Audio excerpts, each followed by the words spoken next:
If you don't know how to price your 3D prints, then here are 3 ways to do it. The first way is cost plus markup. This is where you charge a customer based off of the expected cost of an item, then add an additional markup on that product. So let's just say, for example, Target buys a product for around $2.50 a pop, but then sells it back to you for around $5, which in turn basically means that Target is adding a markup of around 50%. The same thing applies here. You are creating or printing an item which costs you, let's just say, $2.50, then you add a product markup of anywhere between 30 to 50% or even more, which then adds your cut as a seller, allowing you to make a profit while still being able to sell products. Now, this works great if you're a complete seller and you're not too sure exactly how to price your products. Typically, you want to price your products anywhere between 30 to 60%. The higher the better, of course. But if you're selling a competitive product like Dragon's Flexies or toys, or if you're selling something that's already saturated, then it's going to be a little bit harder to do so unless you brand yourself. This is perfect for complete beginners and anyone who's just getting started. Second is print per hour. Now, this varies depending on the seller. Some sellers charge per hour plus filament cost,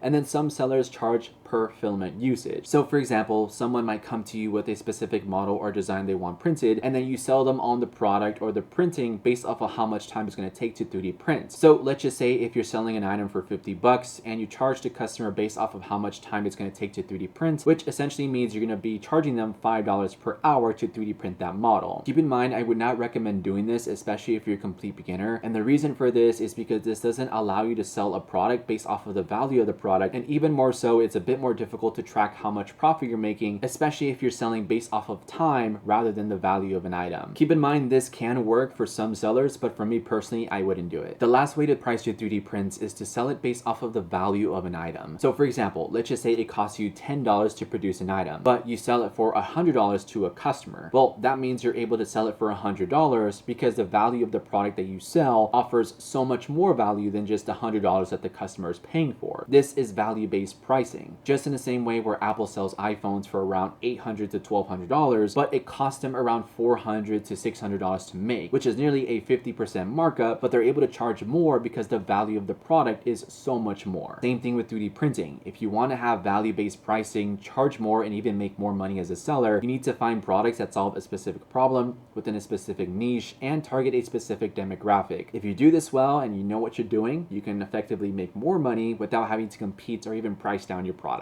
If you want a more in-depth guide on how to price your 3D prints, make sure to check out 3D Printing School with link in bio.